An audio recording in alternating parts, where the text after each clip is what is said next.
Okay, there we go. Mr. Gary Douglas, thank you for being here with me. Nice to be here, Mr. Brendon Watt. I'm very What's up? grateful. What's up? So I had like 8,000 different ways I wanted to go with this, so we'll see where we go. But one of the things I wanted to start with was you were a major part in me getting to where I am now. Which And is where? which is along this journey of sobriety, but also, I guess, bigger than that, getting to know myself a lot better. Which is the And real living. sobriety. Right. Yeah. Well, I want to talk about the caring part, because that is not what people would think of caring. And in the beginning, like if you wouldn't have done what you, if you wouldn't have dealt with me the way that you did, and I want to talk about the futuristic part of it. I don't think I would have gotten here.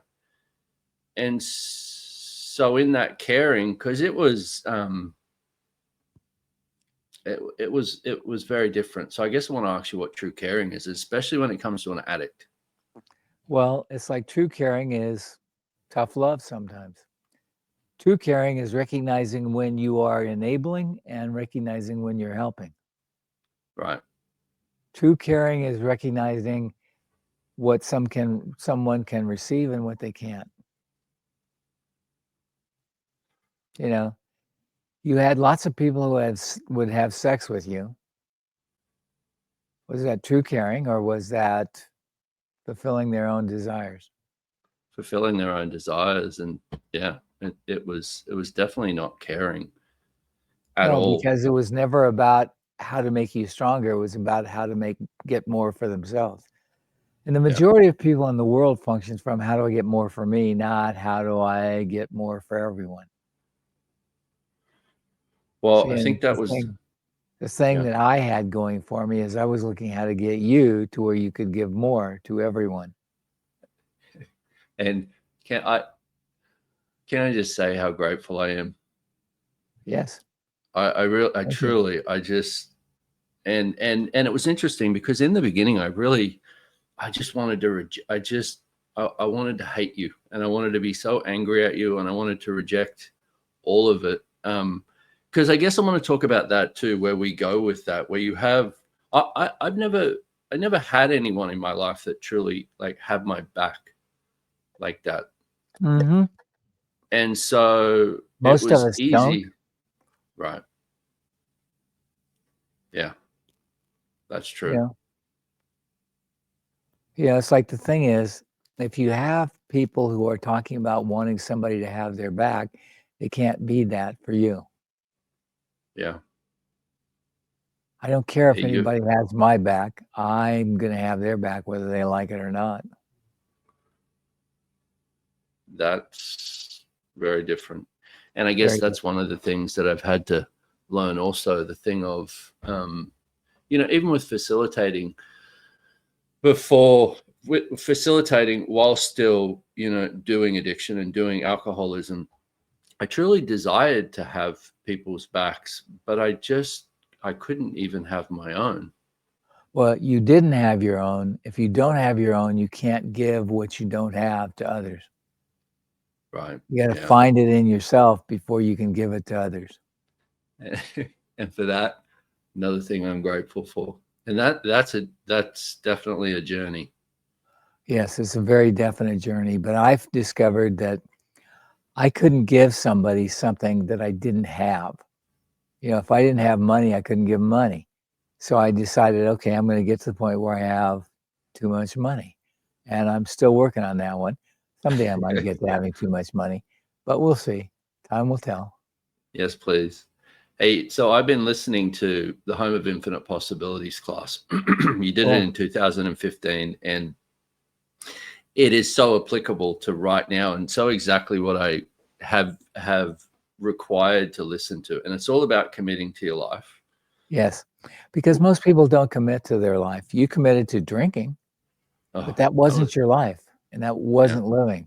That was avoiding your life and living. So you said something in there that stuck. You're talking to somebody about addiction, and you said an addict and an alcoholic is committed to slowing everything down, not Yes. their life. Yeah. So I want to ask you about that, because that I was just like, oh man, that sums basically my life up. Was everything was about how do I slow this down and how do I control it? Yeah. And it's like the thing is, control is what you think is going to get you where you want to go, but control doesn't get you there. Well, the funny thing is I didn't even have any idea where I wanted to go. I know. But see, it's like you cannot give something that you do not have. If you have no idea where you want to go, there's no way you can give anybody an idea of where to go.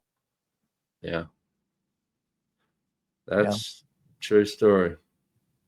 it just is what it is. Yeah. So in the beginning,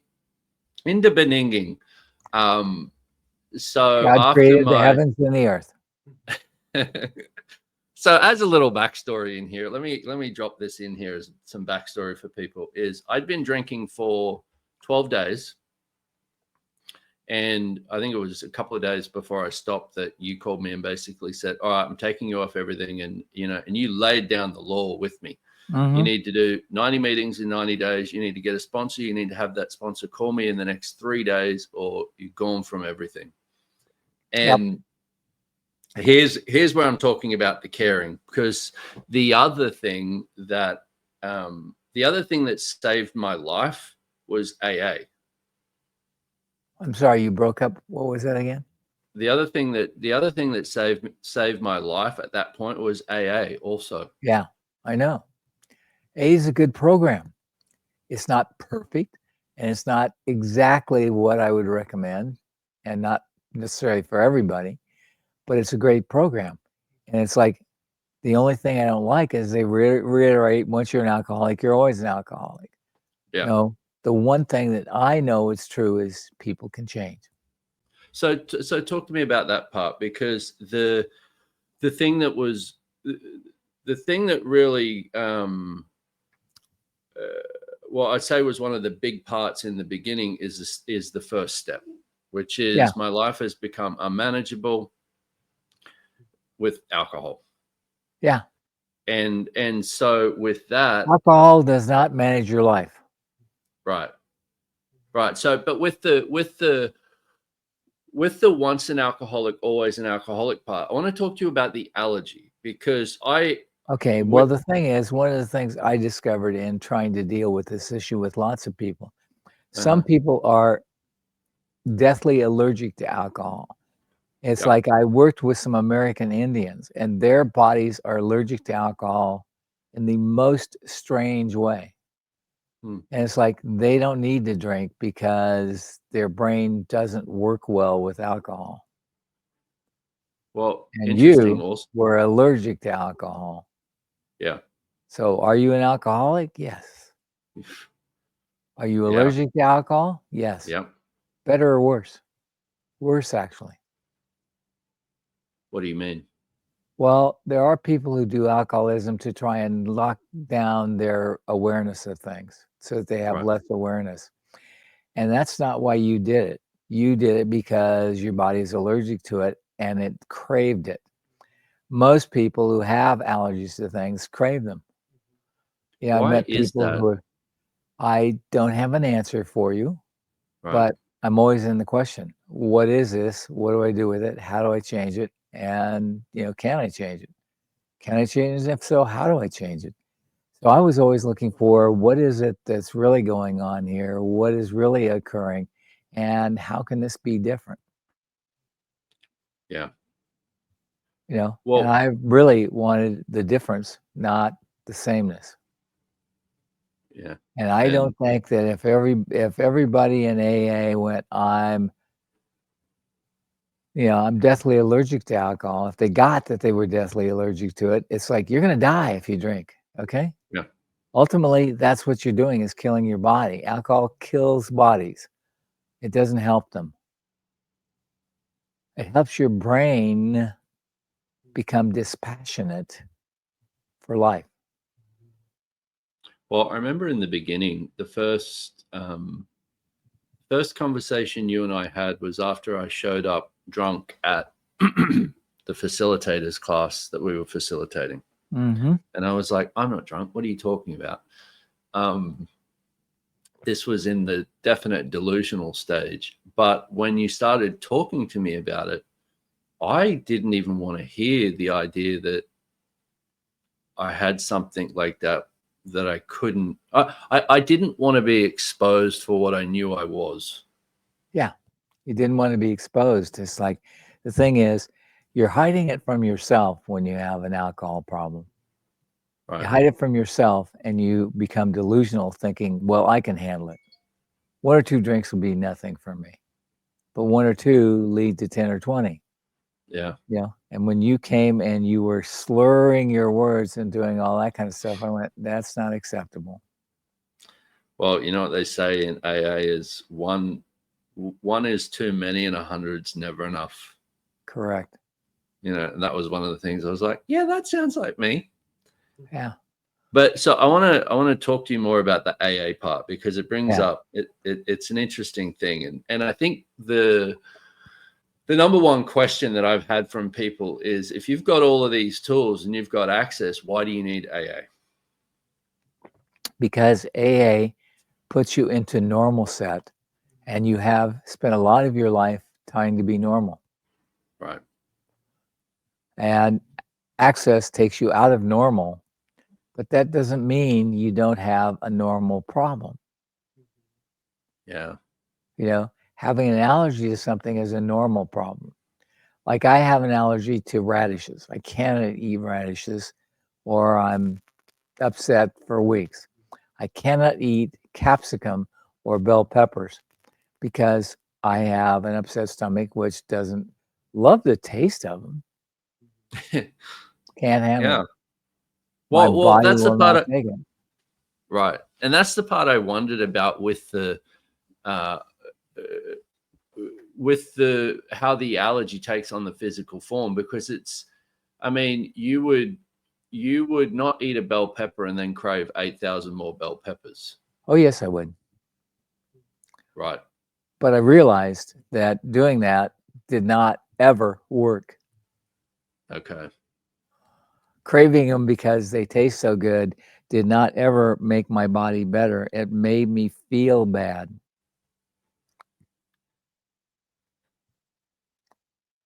Okay. So I talked to you the other day about the, one of the things I've been, looking at in my life, and also, working on at the moment, is the vaping thing. Yeah. Yeah. And I talked to you the other day about it.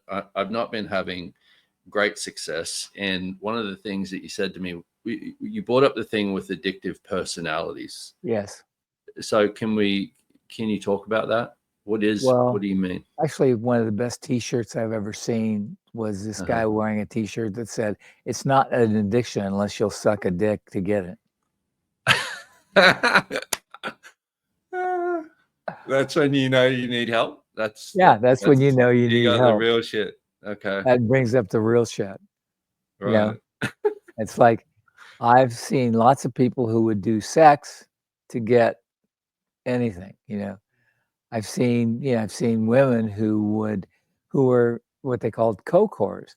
They would do anything. They'd have sex with somebody in order to get coke. And it's like, what? It's like, you'd have sex with somebody this ugly and this stupid and this crazy just to get coke? You're crazy. You're addicted. And addiction is a crazy making reality. Yeah. Well, totally. And but I can psychopath. Your phone's calling. Some psychopath is calling you. Yeah. But here's the funny part. And if anyone ever sees that T-shirt, I want one. I want one. I need one. So yes, just find me and get me one. Yeah, get me please. one. Yes. I just lost my train of thought. The part with this is I can relate to that though. Like, I wouldn't have gone and sucked a dick to get alcohol. but Want I it would bad? have. Well, no, I don't want to bet. But I can I can If you definitely relate really, to it. really wanted it and had no money, you'd probably have done it. Well, that's what, yeah, that's where I guess I'm heading with this, is when I got to the point of, see, because there's a lot of it that, I mean, I talked about it in AA, but I haven't necessarily shared, in the bigger In real life. bigger arena of things. But there was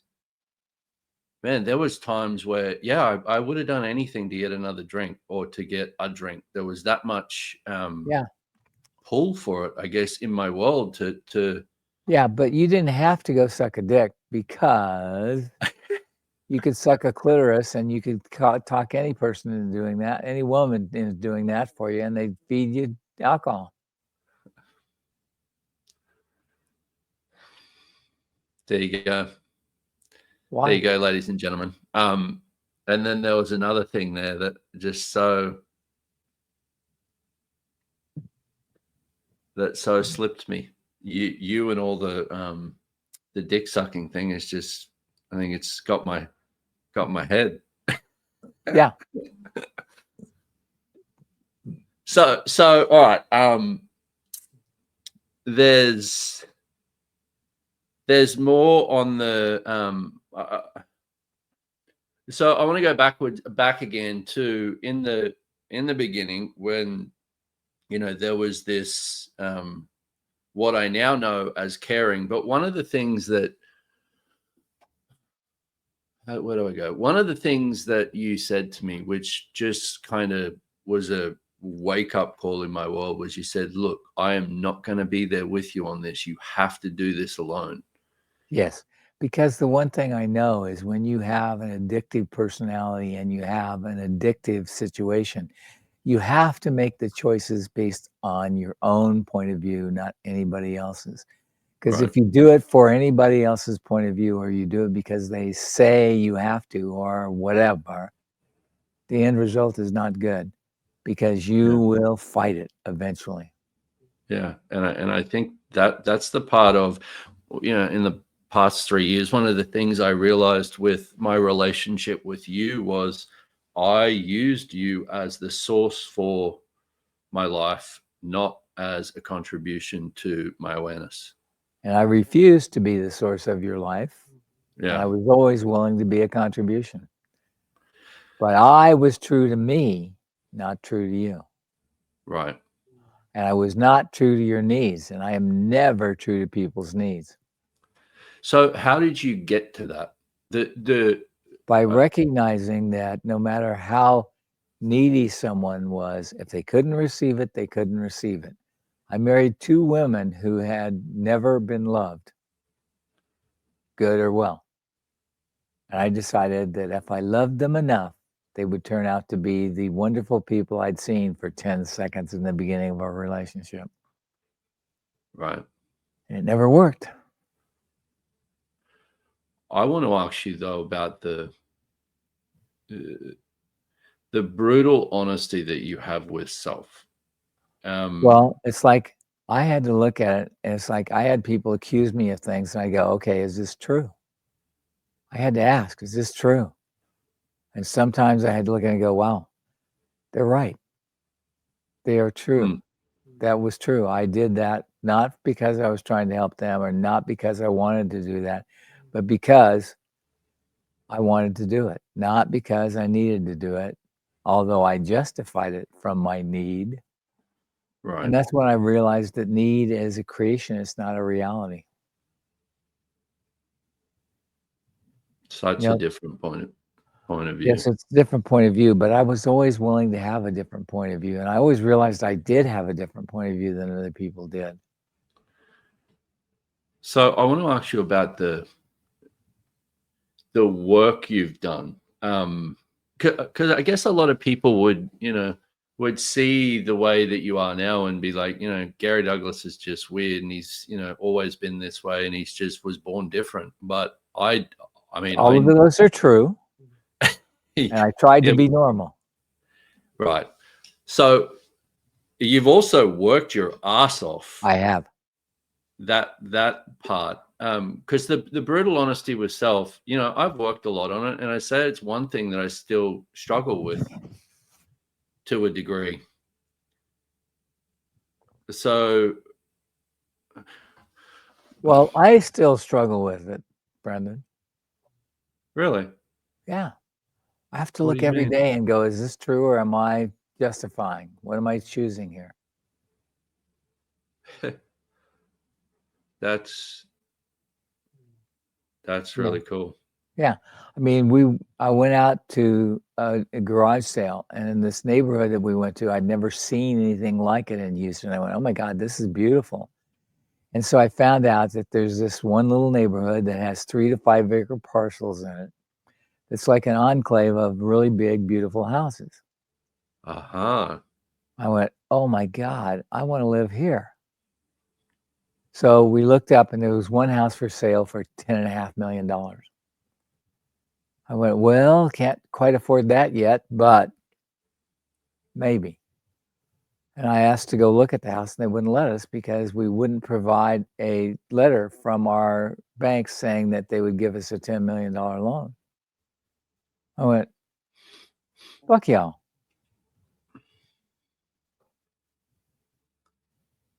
Is somebody here? Sienna, ¿qué pasa?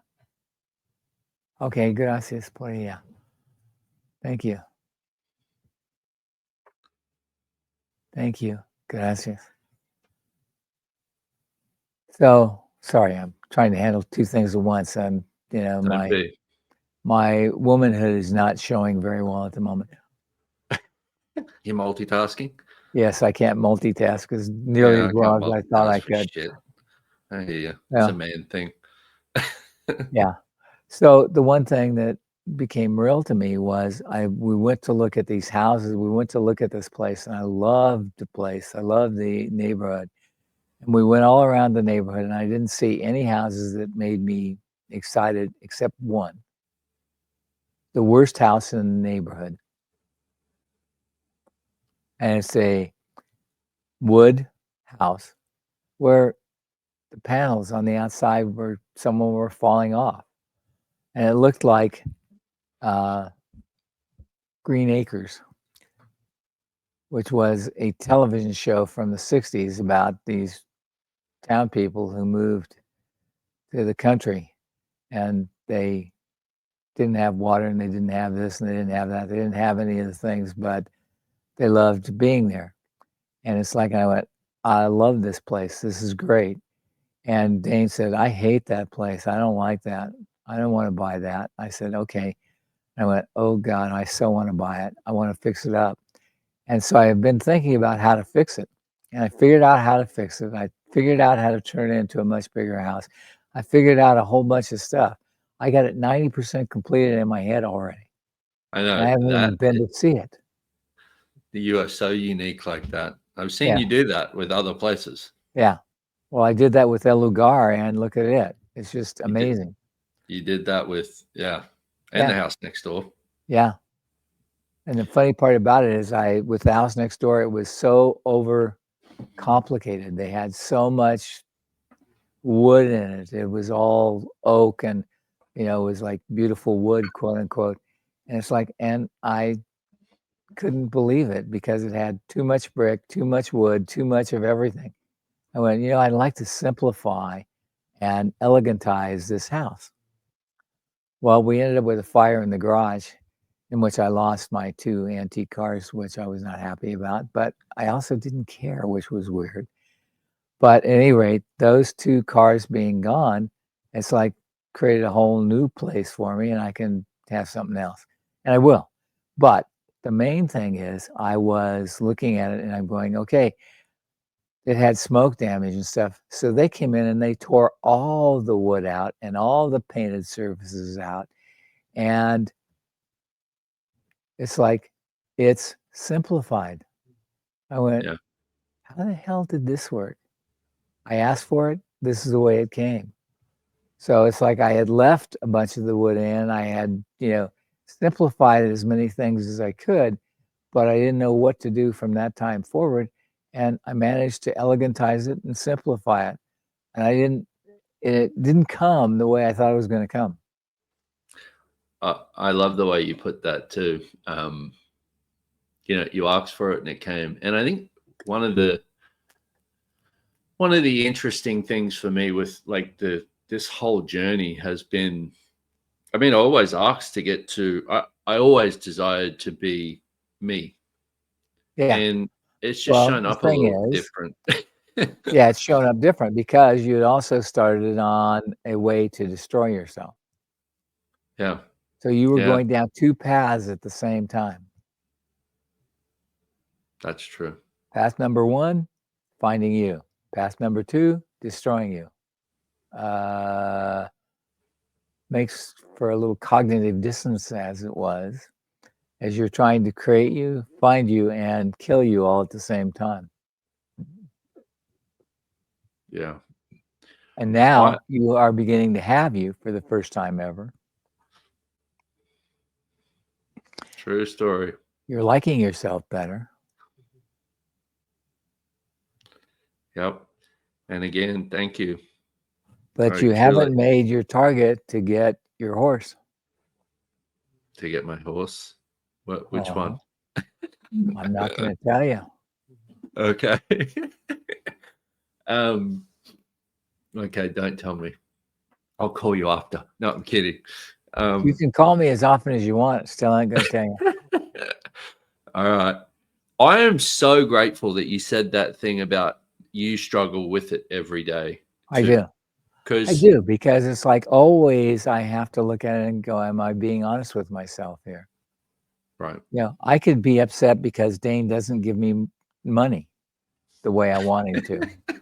I want him to just turn all of his money over to me and let me run everything. Yeah. Why shouldn't he? I mean, why come on. Shouldn't he? I mean, obviously I'm good. Yeah. Kind of a setup is that. Yeah.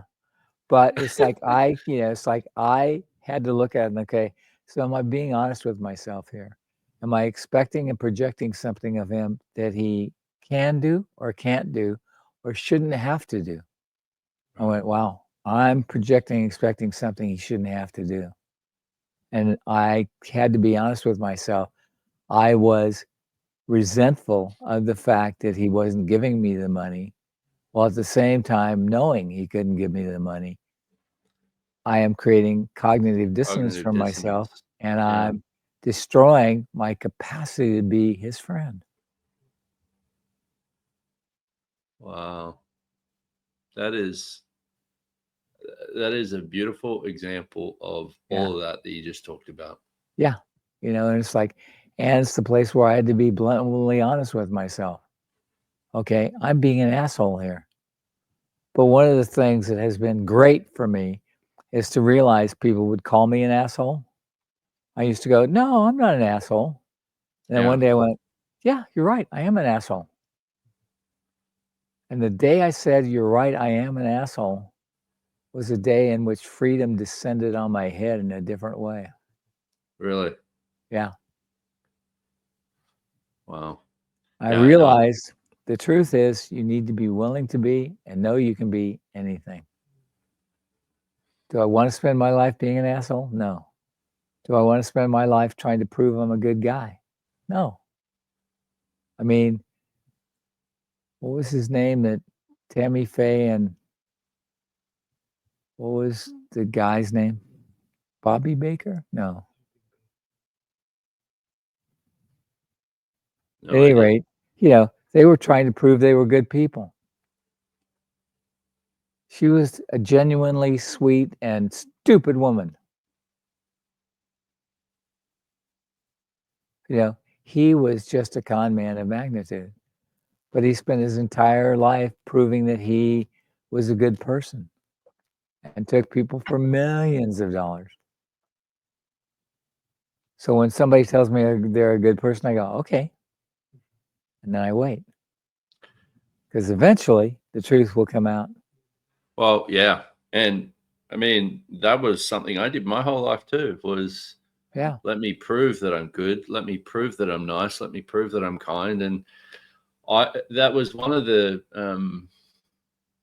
I guess that was one of the harder things when I started with my sobriety, was looking at, wow, I can be really fucking mean and abusive and all of those things that I didn't want to look at about Yeah. me. Well, the thing is, you don't want to see those things because you think if you don't look at them, then you don't have to become them. But if you look at them, you'll have to become Wow. them in order to avoid them. No, you won't. The reality is you know you can choose it. Okay, do I want to choose this? And you begin to realize choice is the creation of all possibility. And if you realize that choice is the creation of everything, what am I choosing here? Yeah. Hey, I want to ask you something. Okay. Maybe it's just for me personally, but what's the hardest thing that you've either had to look at with yourself or choose and go through in your life? The hardest thing was to look at and realize I have no morality. I don't have judgment like normal people do. I can't judge. I can't make myself a moral person. You know, morality is what you judge you shouldn't do and don't do it. And I can't judge it. I can only choose to do it or not do it. What made that difficult to look at? Well, it's like everybody said, well, you got to be a good person. I went, Right. okay. And then I would do something and go, this is not good. How do I change this? What do I need to do to change this?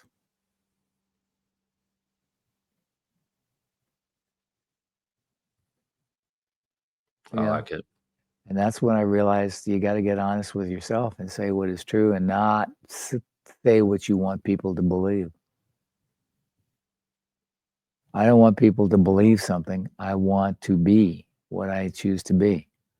I mean, we created the castle, and it's a stunning place, and it should be making money, and it's not. So I put it up for sale, and somebody said, when do I go there so I can get to see it before you sell it? I said, I don't know. But trust me, yesterday, you should have gone yesterday. What's the matter with you? Yeah. And basically what she wanted to know is, would I pay for her to go there?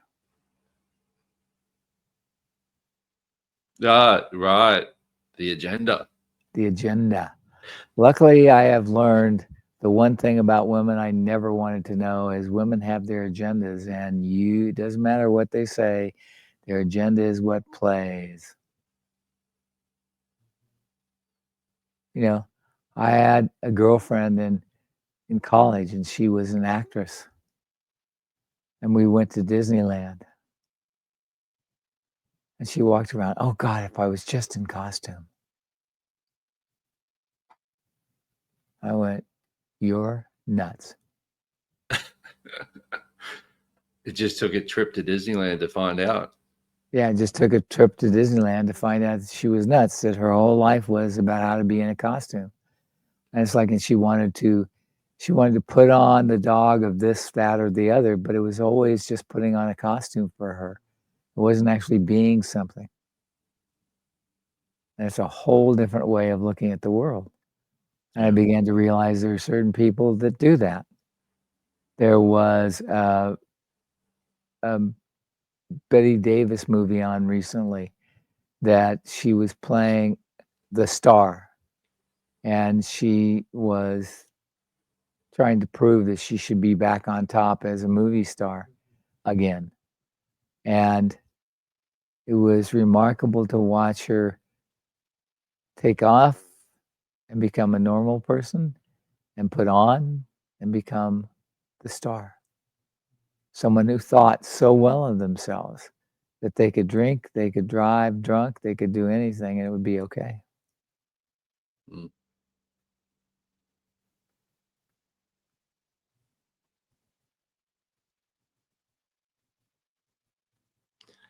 Doesn't always turn out okay. No. And the thing is, you got to look at how our things are turning out. You know, like right now, we need more money. So I'm doing everything I can to create more money. And nobody's helping. No, I'm kidding.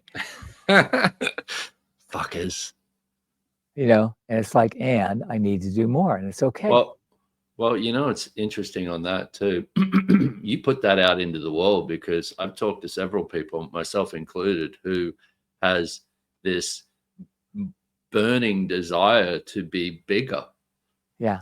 From your request. From I can perceive that energy with you when you are. We need bigger. I know Yeah. I know I can perceive it in my world and it's been the last week or so has been like, okay, not enough, bigger. Grow up, grow up, grow up, not Yeah. out. So Don't get a beer belly. Grow up, get taller. I think I've got about 8,000 more questions, but I'm not going to take up all your day. Thank you so much for You're this. so welcome. And for you. I truly am. Hey, I'm always here for you. Mm-hmm. I may not support your alcoholism, but I will support your sobriety. Yeah, and you have, and I'm very grateful. Cool. That let's do that. Let's support the sobriety. Thank you, my friend. I'm very grateful. Take care, my friend. You might turn out to be as good as I think you are, but probably not.